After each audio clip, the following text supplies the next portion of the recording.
Welcome to our Friday night question and answer program. Please go ahead with your call.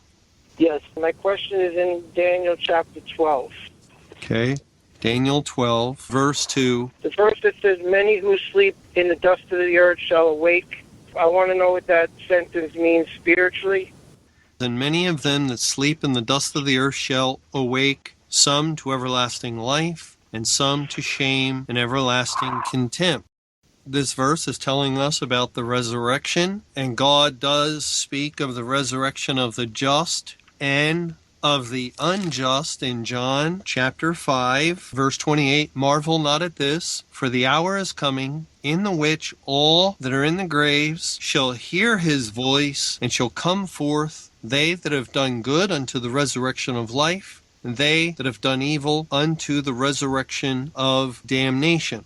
And that's saying the same thing that Daniel 12:2 is saying, that many sleep in the dust of the earth.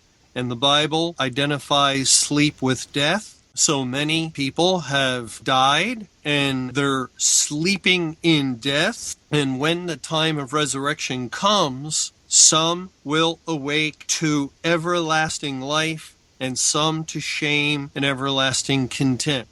Now, of course, we have to take everything the Bible has to say about the resurrection into consideration when we read a verse like this. And the rest of the Bible tells us that when man dies physically and he's unsaved, that he ceases to exist in his soul existence and his body goes into the ground, but he doesn't have a conscious existence after that. And so on the last day, the final day of Earth's existence, when God will destroy the world and it's the time of the resurrection, God will raise up the bodies, or what's ever left of the unsaved dead. Perhaps they've been dead so long, could just be ashes or molecules of whatever they were. Whatever it is, God will raise it up to shame and everlasting contempt.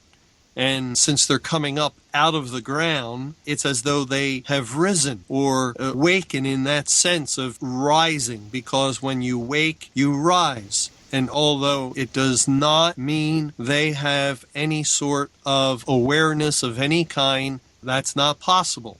They rise in whatever is left of their body to be destroyed. Their physical remains are destroyed as their spirit was upon the day of their death. And so that's what's in view here.